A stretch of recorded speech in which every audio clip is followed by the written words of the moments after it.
En este día quisiera compartir con la iglesia, más bien en una dinámica no tanto de predicación, sino de enseñanza, el mensaje intitulado "No hay milagro tan grande que Jesús no pueda obrar".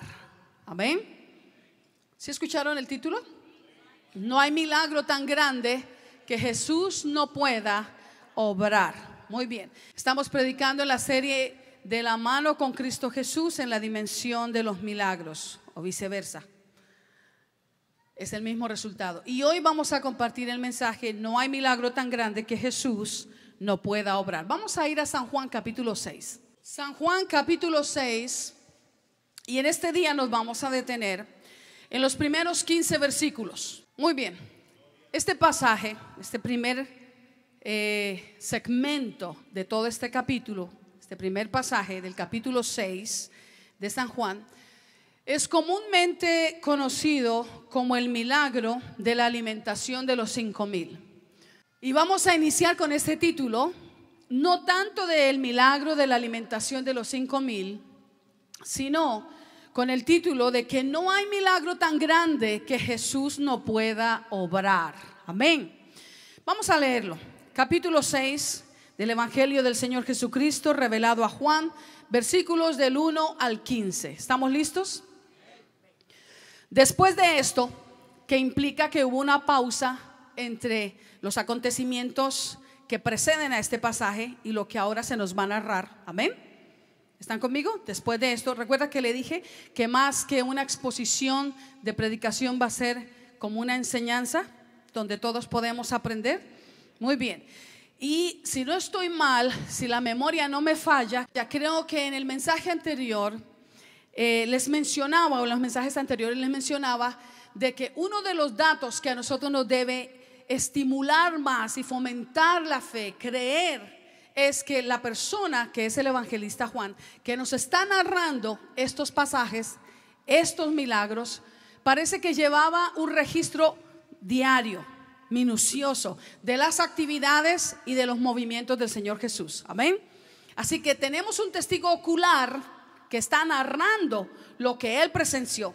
Y es debido a esto que él usa estas transiciones gramaticales. Entonces el versículo 6, el capítulo 6 comienza diciendo: después de esto, y ese es otro pasaje que más adelante lo vamos a estudiar, Jesús fue al otro lado del mar de Galilea, el de Tiberias, y le seguía gran multitud. ¿Cuántos le seguían? No nos da una cifra específica, sencillamente declara que era una multitud, y no era cualquier multitud, sino que era una gran multitud. ¿Por qué le seguían? Porque veían las señales que hacía en los enfermos. Entonces subió Jesús a un monte y se sentó allí con sus discípulos. Pareciera que Jesús estaba buscando un tiempo a solas, un tiempo de retiro. Amén. Versículo 4. Y estaba cerca la Pascua, la fiesta de los judíos. Cuando alzó Jesús los ojos y vio que había venido a él gran multitud, dijo a Felipe: ¿de dónde compraremos pan para que coman estos? Pero esto decía, ¿para qué? A ver, dígalo en voz alta. Esto decía para probarle, porque él sabía lo que había de hacer. ¿Se da cuenta que el Señor sabe? Él va delante de nosotros. No hay nada que a él lo tome por sorpresa.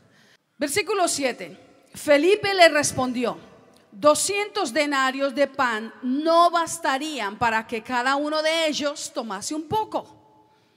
Vamos a descifrar un poquitito antes de entrar en lo demás del mensaje. Un denario era la moneda de peso de plata romana que correspondía al salario de un obrero o de un jornalero por día. Eso era un denario. Un denario era esa moneda que representaba lo que el jornalero ganaba en el día, y con ese dinero, con esa moneda, él tenía garantizada la comida de él y de su familia. Amén. Entonces Felipe le está diciendo: 200 denarios de pan no bastarían para que cada uno de ellos tomase un poco. En otras palabras, el equivalente a esos 200 denarios era más o menos 8 meses de trabajo. Y le está diciendo, el acumulado del salario de 8 meses no alcanzarían para comprar un poco de pan y que cada uno agarre un poco. Versículo 8. Uno de sus discípulos, Andrés, hermano de Simón, Pedro, le dijo: aquí está un muchacho que tiene 5 panes de cebada y 2 pececillos más. ¿Qué es esto para tantos? Entonces Jesús dijo: haced recostar la gente. Y había mucha hierba en aquel lugar, y se recostaron como en número de 5,000 varones. ¿No les llama la atención que regularmente, si queremos que una comida nos alcance y estamos haciendo cálculos de que no tenemos lo suficiente, no mandamos que la gente se ponga más cómoda, porque entre más cómodos, más comemos? Pero Jesús, para mostrar la dimensión del milagro que iba a obrar, dice que pidió que se recostaran, que se pusieran cómodos en esa hierba, y eran en número como 5,000 varones. Versículo 11. Y tomó Jesús aquellos panes. ¿Cuántos panes eran? 5. Y habiendo dado gracias, los repartió entre los discípulos. Se lo dio al equipo ministerial. Y los discípulos entre los que estaban recostados. Asimismo, de los peces, ¿cuánto querían? ¿Cuántos peces eran? 2 y 5 panecillos. Y cuando se hubieron saciado, ¿usted entiende este término, saciarse? Saciarse no es lo mismo que salir insatisfecho. Saciarse es salir, por el contrario, satisfecho. Quedar no solamente lleno, pero quedar satisfecho. Amén.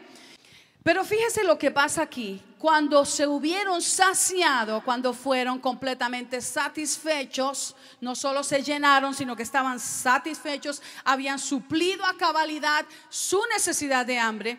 Entonces Jesús dijo a sus discípulos: recoged los pedazos que sobraron para que no se pierda nada. Recogieron pues y llenaron 12 cestas de pedazos que de los 5 panes de cebada sobraron a los que habían comido. Aquellos hombres entonces, viendo la señal que Jesús había hecho, dijeron: este verdaderamente es el profeta que había de venir al mundo. Pero entendiendo Jesús que iban a venir para apoderarse de él y hacerle rey, volvió a retirarse al monte él solo. Muy bien. Lo primero que nosotros queremos dilucidar en este día es la motivación del corazón de cada uno de los que se acerca a Jesús, y saber y recordarnos a nosotros mismos que la motivación, aquello que impulsa, aquello que me lleva a acercarme al Señor, siempre está descubierta delante del Señor. A las personas las podemos engañar, a los pastores los podemos engañar, a muchas personas, a muchos jefes los podemos engañar, pero al Señor no lo podemos engañar. Él conoce exactamente qué es lo que se mueve en nuestro corazón, y Él sabe exactamente qué es lo que está impulsando y motivando nuestro corazón a buscarle y estar cerca de Él. La razón por la cual las multitudes seguían a Jesús, ahí está declarada. No es la primera vez que Jesús lo dice. Jesús lo ha venido diciendo en todos los pasajes anteriores. Ustedes me siguen, ¿por qué? Porque han visto las señales. Ustedes me siguen porque han visto los milagros. Ustedes me siguen porque han visto los prodigios. Ustedes me siguen prácticamente porque no quieren perderse un momento espectacular gratis. Por eso es que ustedes me siguen. Es más, Jesús dijo en unas ocasiones: ustedes me siguen para que les dé de comer. Óyame, tremendo, ¿verdad? Jesús conocía la motivación que impulsaba el corazón de por qué se le acercaban y lo seguían en multitudes.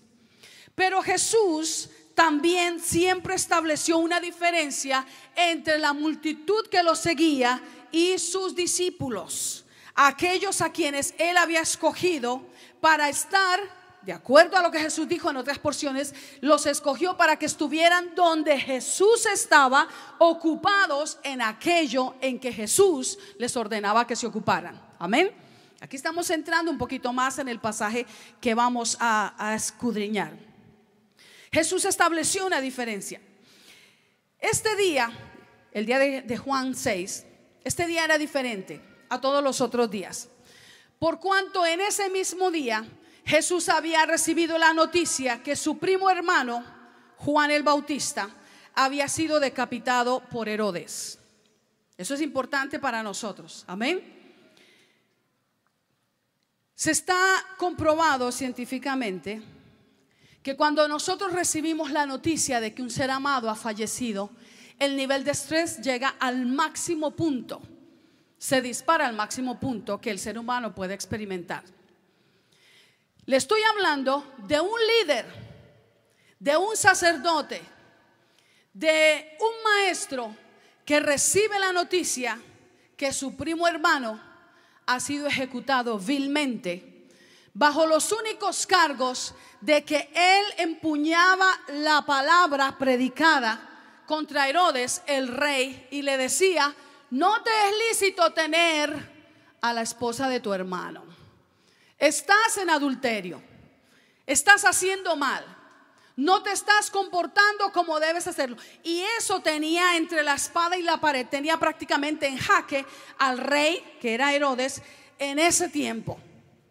Y por estos cargos, por cargos que no tienen nada que ver con terrorismo, nada que ver con disidencia, nada que ver con hacer maldad al pueblo, todo lo contrario, Juan era un predicador muy sobresaliente y una vida muy santa. Debido a eso, Herodes lo manda a matar, predicando un evangelio que incomodaba al gobernante por causa de su adulterio.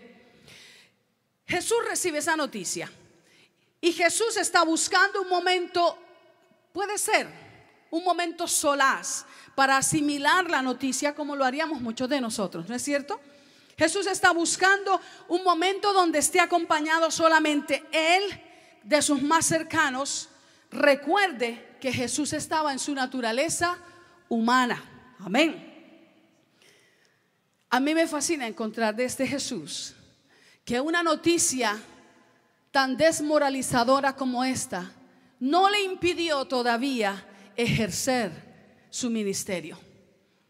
No le impidió todavía desenvolverse de la manera que él lo hizo, como está en el pasaje que nosotros leímos. Posiblemente la diferencia que Jesús hacía entre la multitud de seguidores y sus discípulos explica el hecho de que en este día Jesús no solo obraría milagros a su generación, sino que con base en lo que hemos leído, Jesús aprovecharía la oportunidad para pasarles un examen, no a la multitud de seguidores, sino a sus discípulos. Amén. Muy bien. El examen, amados hermanos, no era tan complicado. Usted ya lo tuvo que haber leído conmigo. El examen no era nada complicado. En realidad era más bien un examen sencillo. Sus discípulos, quería saber Jesús, le seguían porque creían en lo que él enseñaba, porque le creían, porque habían visto sus milagros, o le seguían porque le amaban, o por cuál razón lo seguían. Vamos a ver el test y ahí vamos a entrar en el versículo 4, 5, 6 en adelante. La pregunta se la lanza al maestro primeramente, y parece que en este caso únicamente se la lanza a Felipe. Recuerde que Felipe, de acuerdo a los pasajes anteriores, fue uno de los primeros discípulos que el Señor escogió. Amén. Lo primero que el Señor le quiere enseñar en esta prueba, en este test, es el principio del liderazgo de los discípulos en cuanto a su paternidad espiritual. Jesús le pregunta a Felipe: ¿de dónde compraremos pan para que coman? ¿Cuántos? 5,000 varones, sin contar las mujeres ni los niños. Quiere decir que estamos hablando de una multitud enorme, desorbitante. Y Jesús se da vuelta, se vira y le dice a Felipe: ¿de dónde compraremos pan para que coman estos? La pregunta que el maestro le hace implica que Jesús asume la responsabilidad de alimentar las multitudes. Esa es una responsabilidad enorme. Esa es una responsabilidad desorbitante. Eso es algo estrambótico, eso es un desafío alarmante. Es imposible para ser realizado bajo fuerzas humanas. Esta sí que podríamos decir que era una misión imposible. Pero Jesús no se refiere estrictamente a alimentarlos físicamente. Tenemos una responsabilidad social con nuestras comunidades, pero por supuesto que el evangelio no debe ir predicado sin las obras que evidencian nuestra fe. Pero mayor que esa responsabilidad es nuestro compromiso con el Señor, con el cielo y con la humanidad en cuanto al carácter espiritual. El Señor lanza esta pregunta dejando acentuado que es la responsabilidad de los discípulos darle de comer espiritualmente a una generación en la que ellos estaban viviendo. Y con esto lo que el Señor nos está diciendo en primer lugar en este versículo es que el Señor deja claro que debemos asumir la responsabilidad de alimentar espiritualmente a esta generación en la que nos tocó vivir. Este compromiso de evangelizar, de extender paternidad espiritual es de la iglesia en este tiempo, no es de los que nos precedieron. La responsabilidad de evangelizar la generación en la que tú y yo estamos viviendo no es de los que vivieron antes que nosotros, ni es de la iglesia antigua. Tampoco es de la iglesia de los niños que va a crecer si Cristo no nos ha levantado en unos años. La responsabilidad de alimentar espiritualmente a esta generación es tuya y es mía. Y por ello nosotros le daremos cuenta a Dios. ¿Cuál es el elemento que debe impulsarnos a alimentar espiritualmente a nuestra generación? ¿Por qué debemos hacerlo? ¿Qué es aquel motor que debe empujar? ¿Cuál es el eje que debe empujarnos a hacer lo que hizo Jesús? Vamos a ir a Mateo capítulo 14, Mateo capítulo 14. Y vamos a leer estos versículos del 13 al 21. Si usted mira allí se va a dar cuenta que el capítulo 14 de Mateo, versículos 13 al 21, es el otro pasaje paralelo o sinóptico del capítulo 6 de Juan.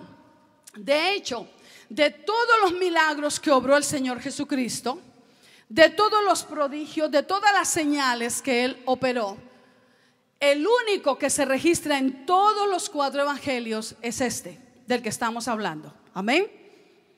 Mire lo que dice. Oyéndolo Jesús, se refiere a la noticia que le habían dado que Juan el Bautista había sido decapitado. Oyéndolo Jesús, se apartó de allí en una barca a un lugar desierto y apartado. Y cuando la gente lo oyó, le siguió a pie desde las ciudades. Y saliendo Jesús, vio una gran multitud y tuvo compasión de ellos y sanó a los que de ellos estaban enfermos. Cuando anochecía se acercaron a él sus discípulos diciendo: el lugar es desierto y la hora ya pasada. Despide a la multitud para que vayan por las aldeas y compren de comer. Jesús les dijo: no tienen necesidad de irse, dadles vosotros de comer. Y ellos dijeron: no tenemos aquí sino 5 panes y 2 peces. Él les dijo: traédmelos acá. Entonces mandó a la gente recostarse sobre la hierba, y tomando los 5 panes y los 2 peces, y levantando los ojos al cielo, bendijo y partió, y dio los panes a los discípulos, y los discípulos a la multitud. Y comieron todos y se saciaron, y recogieron lo que sobró de los pedazos, 12 cestas llenas. Y los que comieron fueron como 5,000 hombres, sin contar las mujeres y los niños.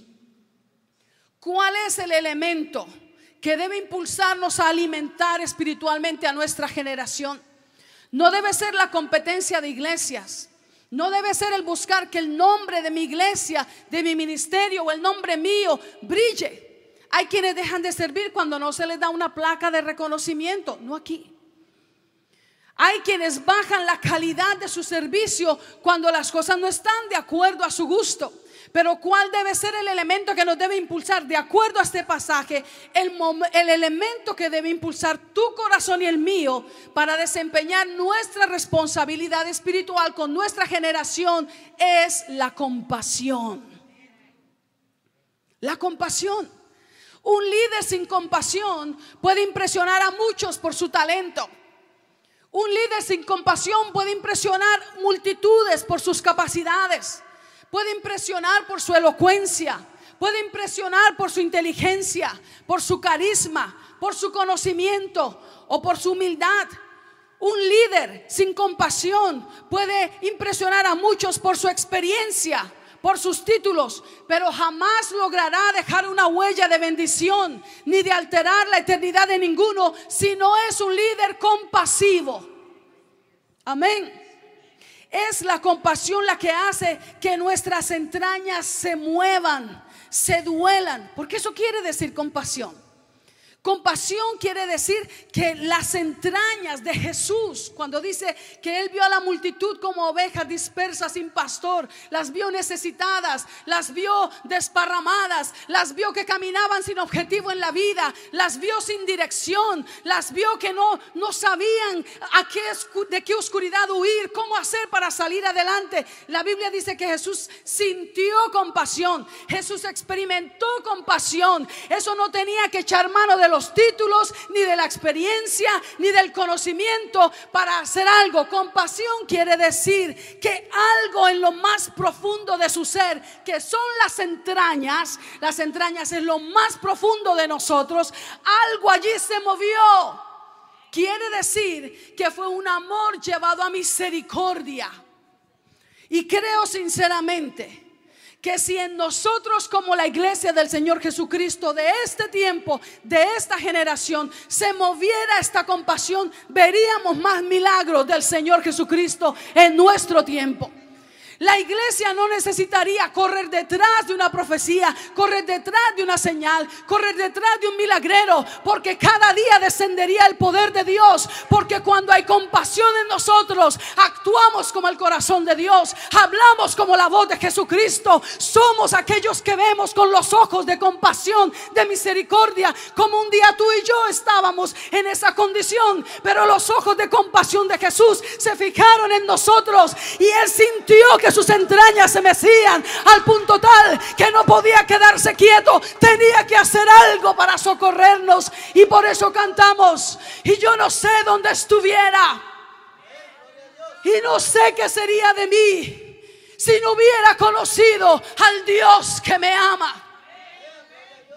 La compasión es algo diferente a una declaración de amor ligera, liviana y deportiva que ya parece tan desgastada en la iglesia del Señor Jesucristo que no hace efecto. Cuando a todos le decimos te amo, pero no estamos dispuestos a mostrar compasión. La compasión es confundida con actos de misericordia o de caridad, pero que en realidad son lástima cuando vemos un pordiosero pedir a alguien que está impedido de sus manos, de sus pies, y le tiramos cualquier cosa por aliviar nuestra conciencia. La compasión es mucho más que eso. La compasión es mucho más que llorar. La compasión es mucho más que venir y ponerle el brazo a alguien que está sufriendo. La compasión es sentir que lo más dentro de mi vida, las fibras más profundas se mueven y se mueven y se mueven de dolor y se mueven de misericordia y se mueven de amor, que no puedo quedar indiferente. Tengo que hacer algo para socorrer a esa persona que no conoce a Jesús. Un líder sin compasión puede impresionar una multitud. Había muchos líderes sin compasión en el tiempo de Jesús, pero solo Jesús pudo alterar la eternidad de ellos. A todos y cada uno de nosotros el Señor nos ha alcanzado para que, movidos en compasión, extendamos nuestras manos, extendamos nuestros pies, abramos nuestra boca, soltemos nuestra lengua, veamos el dolor y la necesidad, escuchemos el gemido de los que sufren, de almas que lloran porque no han tenido todavía la experiencia del Cristo resucitado. Compasión es ir a ellos, es no poderse estar quieto, es no poder ser indiferente, es no poder ser apático ni frío. Es mucho más que ofrendar, es mucho más que diezmar. Todo eso es parte, pero es mucho más que eso. Compasión es algo así como que si hay alguien perdido en tu casa, tú no podrás muchas veces ni dormir en paz, ni comer tranquilo hasta que no le has hablado de Jesús. Eso es compasión. Compasión es saber cada día que mientras yo voy a la iglesia, me preparo para ir, estoy orando, estoy estudiando la palabra, estoy hablando de Jesús a los que me caen bien y digo que voy ruta al cielo, no puedo descansar en paz si sé que hay vecinos que no han sido evangelizados y sé que van rumbo al infierno. Compasión es ser movidos por ellos. Compasión es saber que si hay alguien con quien estoy relacionándome, tiene que saber que hay un Salvador y es un único Salvador, que no es el Papa, que no es el Buda, que no es Mahoma, que es Jesús, el único Salvador para todo pecador. Compasión es sentir lo que Jesús sentía. Es la compasión la que hace que nuestras entrañas se muevan y se duelan cuando vemos la necesidad de otros sin Cristo Jesús. Y es la compasión la que hace que no permanezcamos indiferentes e inmunes, apáticos y fríos, sino que nos desespera y nos mueve. Y definitivamente como iglesia tenemos algo que hacer. Misiones no trabaja si no hay un corazón compasivo. Posiblemente esto no nos va a gustar. Tranquilos. Pero ¿sabes por qué en realidad muchos no hablan de Jesús? No es porque no sepan qué decir. Pero pastora, ¿yo qué le voy a decir? Yo no sé toda la teología que usted sabe. Y que si me pregunta del infierno, ¿qué le voy a decir? Sencillo, dígale que es real y que va para allá si no recibe a Jesús. Pastora, pero ¿y qué tal que me empiece a preguntar de los caballos y de las copas de la ira? Yo me voy a meter una confundida. ¿Y qué tal si me empieza a preguntar que si hay apóstoles y profetas? ¿Yo qué le voy a decir? Usted no tiene que entrar en esos temas conflictivos ni controversiales. Lo único que usted tiene que hacer es hablarle de Jesús.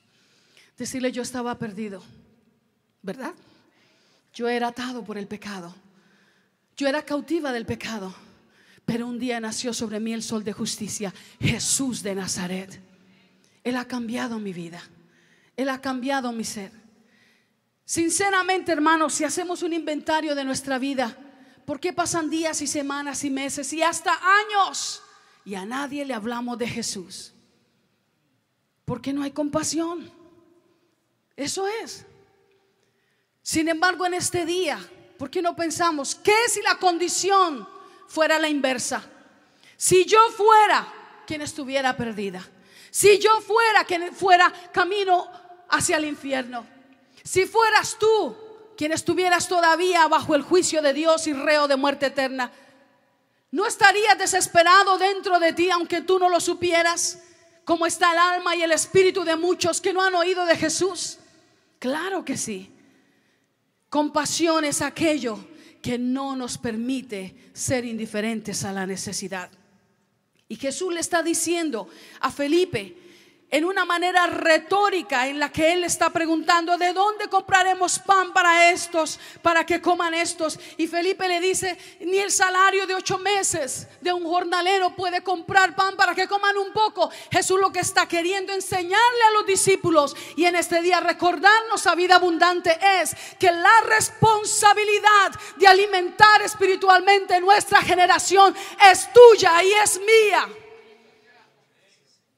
Pero no la podemos cumplir porque tenemos mucho conocimiento, porque tenemos muchas capacidades.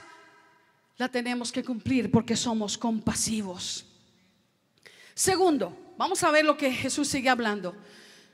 ¿Se da cuenta que Jesús hace una pregunta y Felipe le contesta de otra manera? ¿Usted se da cuenta de eso? Cuando escuchamos mal, no sé si le ha pasado, porque oímos conforme a nuestro pensamiento. Esto yo lo llamo un oído selectivo o una fijación mental al escuchar. Amén. La pregunta del maestro es: ¿de dónde compraremos pan para que coman estos?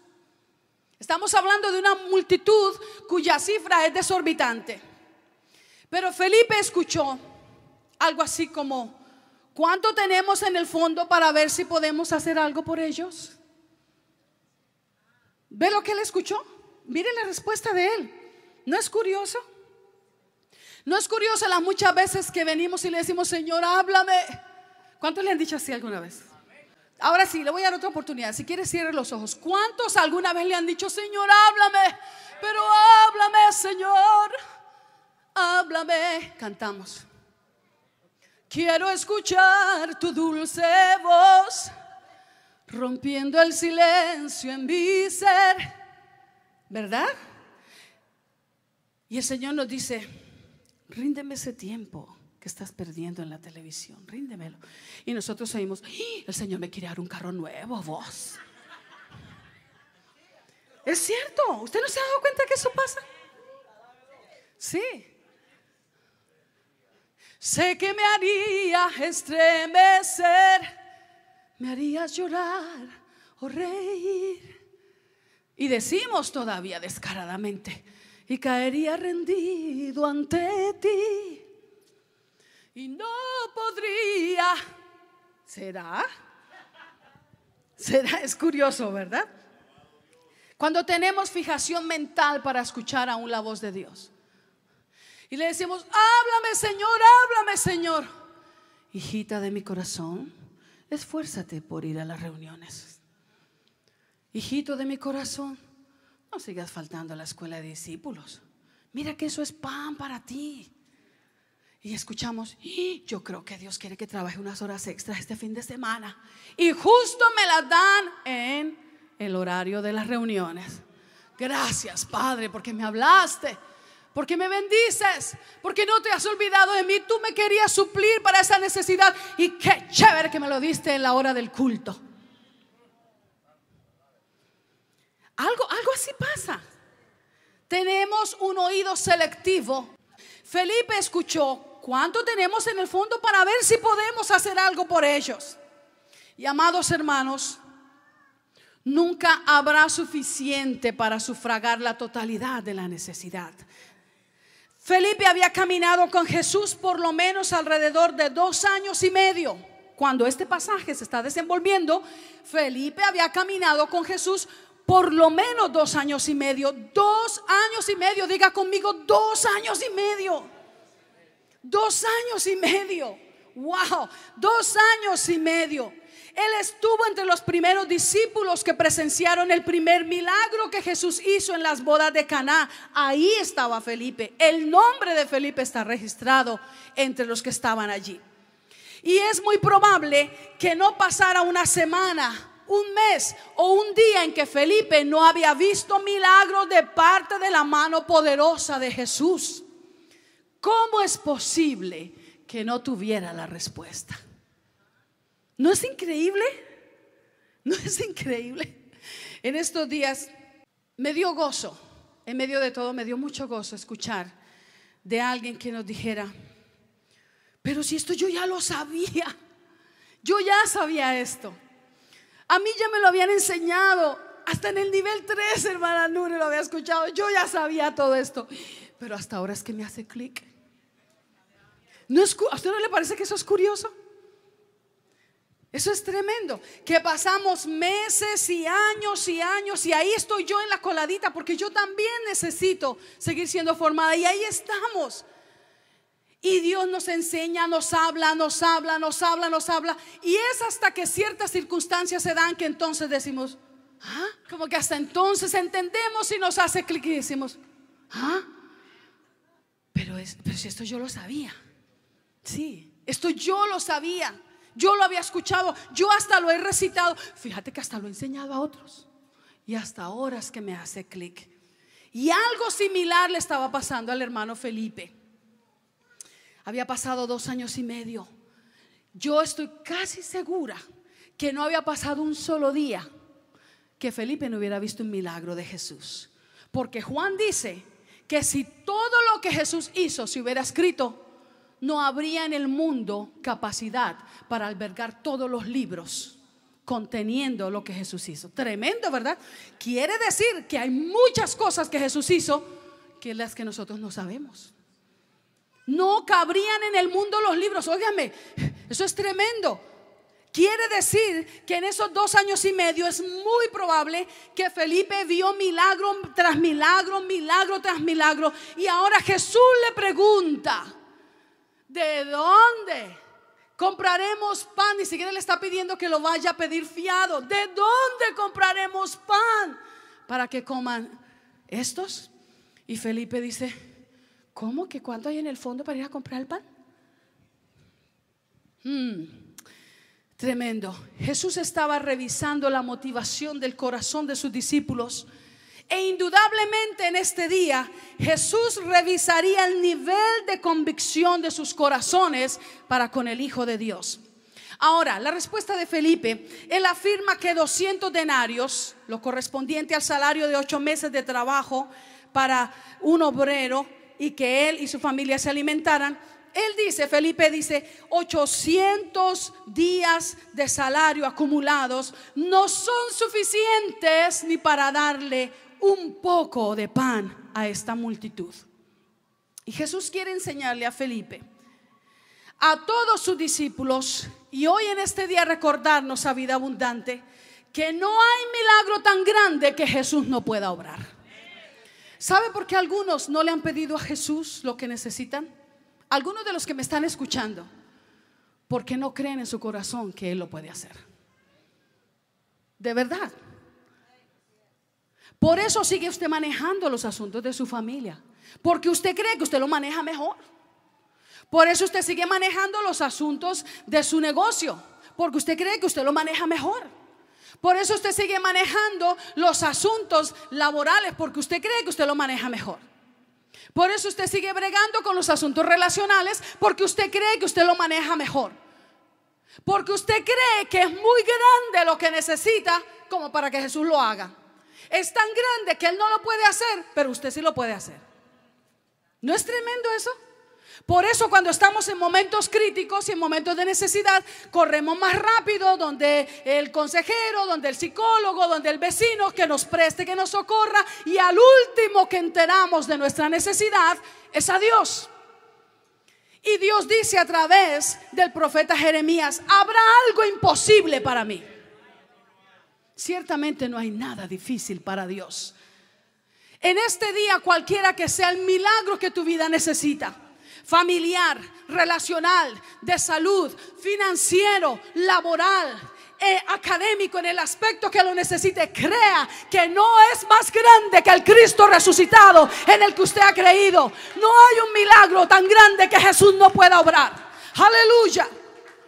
Jesús sana al hijo de un funcionario del rey. Jesús seca la fuente de flujo de sangre de una mujer rica. Él le da vida a la hija de Jairo. Él resucita al hijo de una viuda. Jesús resucita a su amigo Lázaro. Jesús le da vista al ciego. Jesús hace hablar al mudo. Jesús abre los oídos del sordo. Jesús hace andar al paralítico. Jesús deja ir libre a los endemoniados. Jesús convierte el agua en vino para consolidar su bendición sobre el santo matrimonio. Jesús limpia al leproso. Jesús ordena que los vientos le obedezcan, y la Biblia dice que los vientos se calmaron y se hizo grande bonanza en el mar agitado, y no se hunde la barquilla donde va el equipo ministerial de Jesús. Y si es preciso, Jesús está dispuesto y es capaz de caminar sobre las aguas para llegar hasta el mismo momento de dificultad, de confusión donde estemos nosotros, atascados en alguna situación en la vida, sumidos en soledad, sumidos en oscuridad de la noche, pensando que ya nadie puede ayudarnos y que ya no hay nada más para hacer. ¿Será que hay un milagro tan grande que Jesús no pueda obrar? ¿Será que ese desafío familiar no lo puede resolver Jesús? Claro que Él puede. Jesús es mayor que cualquier necesidad.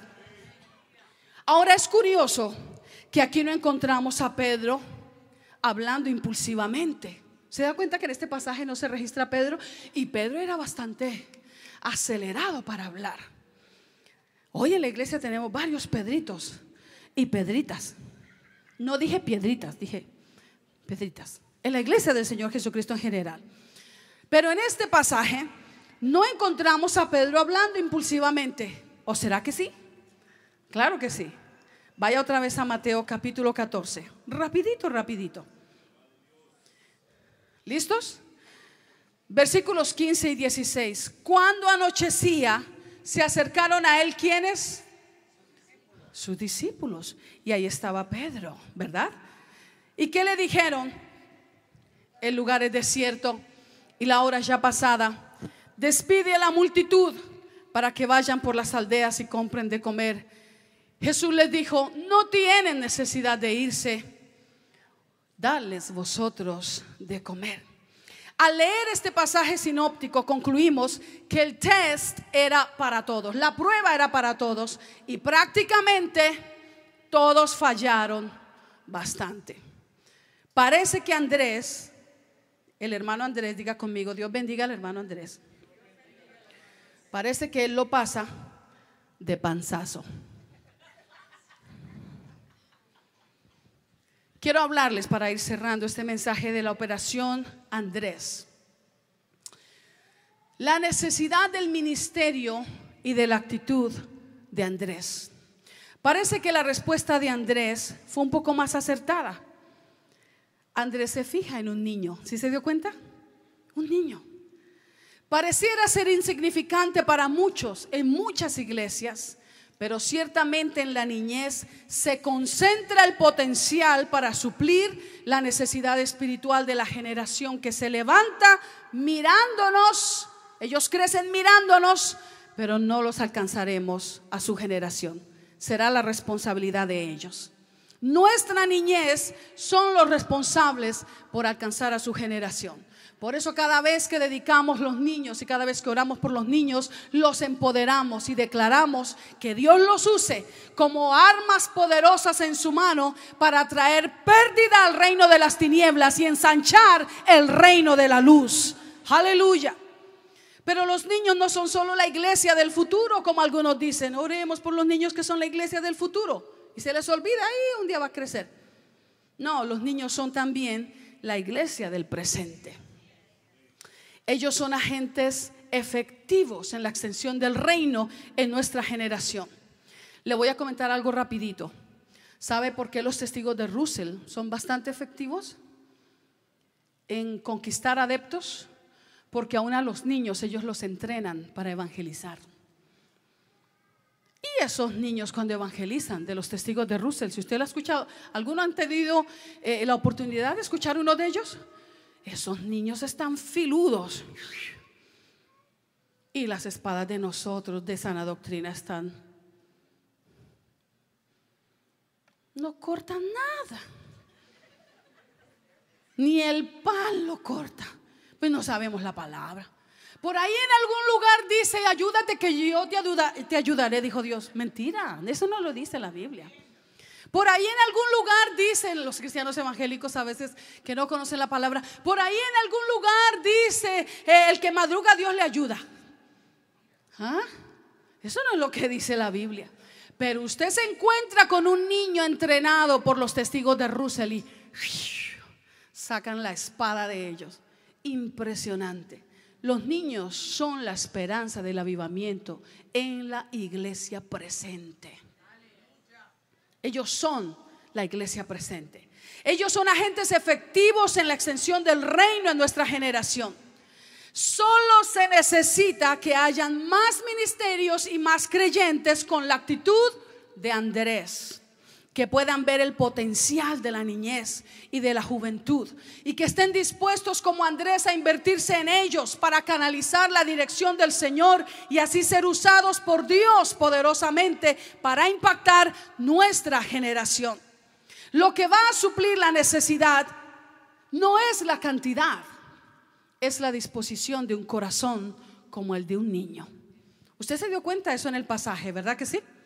¿No es curioso que no encontraran un adulto que estuviera dispuesto a dar su comida? Usted me va a decir a mí que 5,000 varones, sin contar las mujeres y los niños, no tenían por ahí un guardadito de comida. sabiendo que iban de paseo un poquito, pero iban atravesando los caminos para llegar a Jerusalén. Usted me va a decir a mí con lo buenos que son para el diente los judíos, pero me va a decir que no había un adulto que tuviera su loncherita por ahí escondidita. Sí. A ver, ¿cuántos hacen eso cuando salen? Pero a usted no le parece curioso que no encontrara un adulto que estuviera dispuesto a dar su comida, a compartir su lonchera. De verdad, en esa multitud no había alguien que tuviera una porción de comida de adulto más grande y más generosa. Yo casi estoy segura que sí lo había. Dicen que los judíos o el pueblo latino somos muy parecidos a los judíos. Buenísimos para comer. Sí había la porción de comida. Lo que no había era la disposición para ofrendarla para que alguien más comiera. ¿Verdad que no? ¿Servir a Jesús? Sí. ¿Al precio de la comida y de aguantar hambre? No. Eso es tremendo. Sí.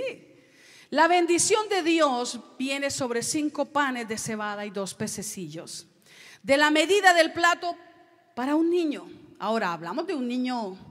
La bendición de Dios sobre ese platito de comida es suficiente para suplir el hambre de 5,000 hombres, sin contar las mujeres ni los niños, hasta saciarlos. Ya casi voy a concluir. La semana pasada les hablé que uno de los milagros que hizo Jesús en la mujer samaritana fue sanarla de la esterilidad. ¿Se acuerdan? De la esterilidad. Jesús la convirtió en madre espiritual de muchos.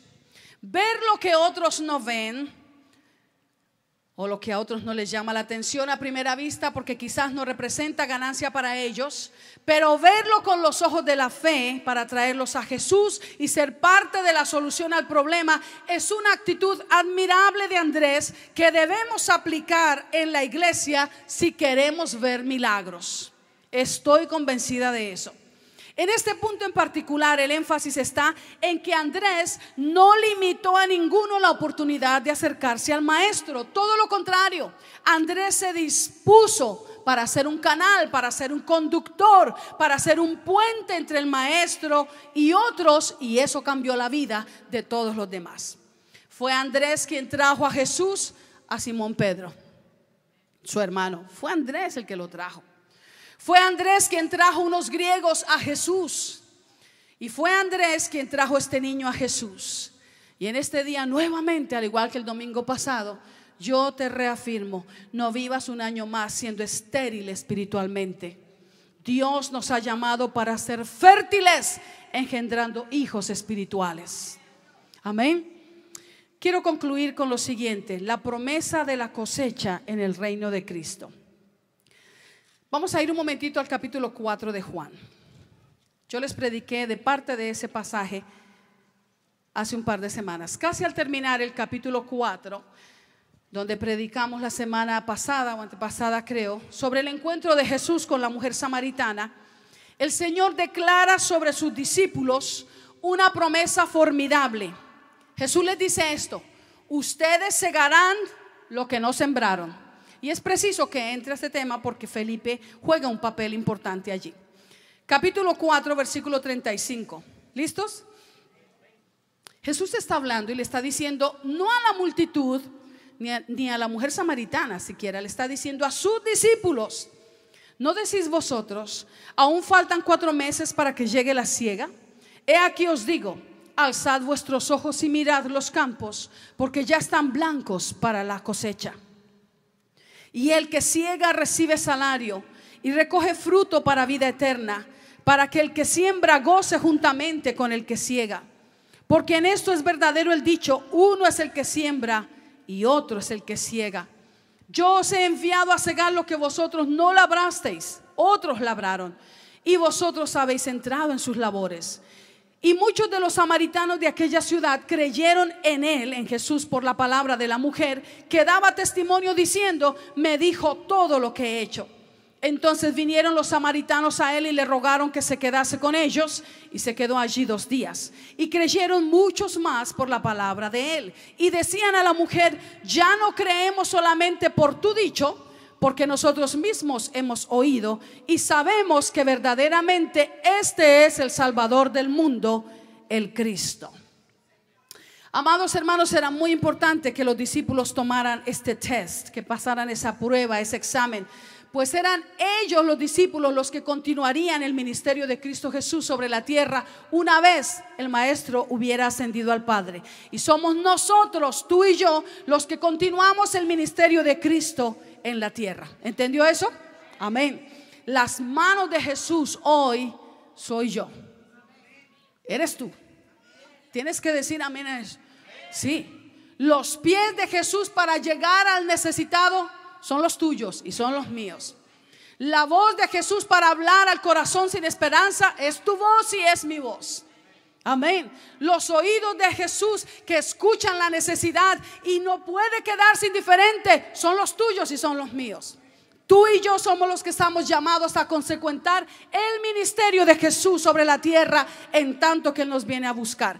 Y Jesús declara esta promesa de fertilidad espiritual sobre sus discípulos, y aún declara la gran bendición que ellos cosecharían el trabajo de otros, de Jesús y de la samaritana. Toda una ciudad escuchó, usted ya lo leyó, toda una ciudad escuchó del Mesías y muchos fueron alcanzados. Ahora, ¿por qué debo retomar este capítulo 4 de Juan para cerrar? Porque fue Felipe, diga conmigo Felipe. Fue Felipe al que se le hizo la pregunta, ¿verdad? Fue Felipe quien llegó a evangelizar a Samaria. Vamos a ir a Hechos capítulo 8. Esto es importante que nosotros aprendamos a manejar la palabra. Fue Felipe quien llegó a evangelizar a Samaria, según Hechos 8, y allí encontró una población sensible y dócil al evangelio, una gente que respondía atentamente a su predicación y un pueblo dispuesto a ver la gloria de Dios. Por lo consiguiente, era de crucial importancia que Felipe aprendiera esta lección, y la aprendió. Capítulo 8 de Hechos, versículos 4 al 8. Pero los que fueron esparcidos iban por todas partes anunciando. No se iban quejando, ni llorando, ni murmurando. Iban anunciando el evangelio. Entonces Felipe, así dice su Biblia, descendiendo a la ciudad de Samaria, les predicaba a Cristo. Y la gente unánime escuchaba atentamente las cosas que decía Felipe. Y miren lo que dice: oyendo y viendo las señales que hacía, porque de muchos que tenían espíritus inmundos salían estos dando grandes voces, y muchos paralíticos y cojos eran sanados. Así que había gran gozo en aquella ciudad. Iglesia, es así de sencillo. Si tú y yo no pasamos la prueba o el examen, no estamos habilitados para la cosecha. ¿Sí entiende eso? Si Felipe no aprendía a creer en el Señor Jesús por lo que Él decía, y a seguirlo por lo que Él enseñaba, y a amarlo por quién era Él, Él no hubiera podido ser usado en milagros y en sanidades como fue usado por Dios en Samaria. En Cristo Jesús, como sus discípulos, tendremos esto claro: la gloria no es nuestra, no es del que siembra ni del que cultiva la semilla. Eso lo dijo Jesús, ¿verdad? Tampoco la gloria es del que cosecha. La gloria es del Padre, que nos hizo aptos para aportar su semilla y nos hizo fructíferos. Nuestra alegría es el gozo del Señor. ¿Cuál es ese gozo? Lo dije en unos mensajes atrás: que su voluntad sea hecha en la tierra, en su iglesia y en su tiempo. Amén. Que enfrentemos los desafíos, las pruebas, los problemas, las necesidades, los retos de la vida con la actitud correcta, con la certeza de que no hay milagro tan grande que el Señor Jesús no pueda obrar, y que al fin y al cabo, por difícil, por dura, por dolorosa que sea la labor, tengamos esto claro: Él ya hizo lo imposible. A nosotros solo nos compete hacer lo posible. Es más, Él ya lo hizo todo. Lo que Él ha hecho es permitirnos entrar en sus labores. Vamos a orar. Cierre sus ojos ahí donde está. Señor, hemos compartido y hemos escuchado tu palabra, sencilla pero verdadera. Nuevamente oramos que tu palabra logre el propósito eterno y perfecto por el cual tú la envías. No permitas que haya entre nosotros vientres estériles espiritualmente hablando. Ayúdanos a amarte tanto que te creemos, no por lo que vemos, sino por lo que enseñas.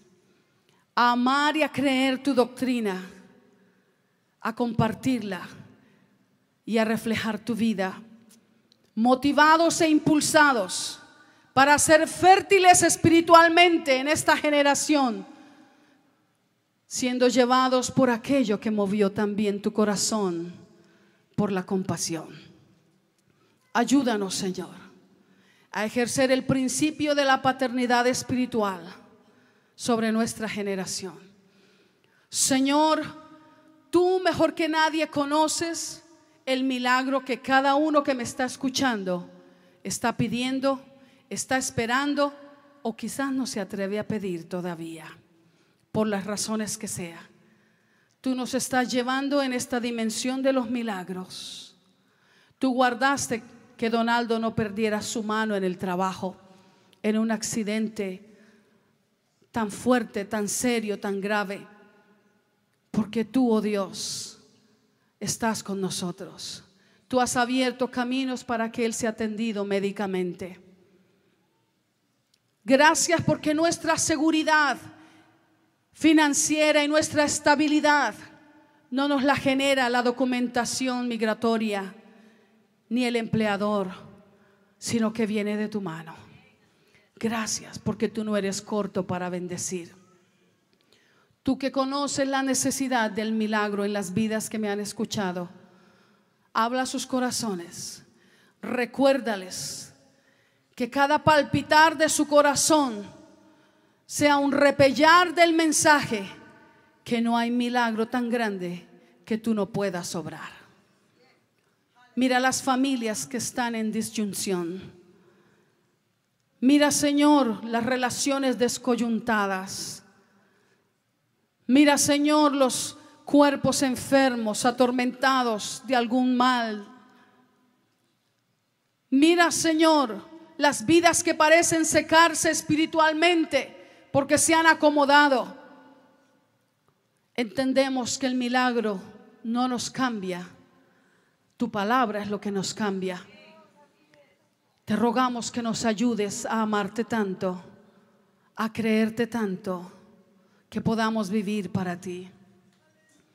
Ayúdanos, Señor, y concédenos entre todos los milagros que estás derramando y que vas a continuar derramando, concédenos la alegría, el regocijo del milagro de ver al Cristo resucitado sentándose en el trono de corazones que no te han recibido.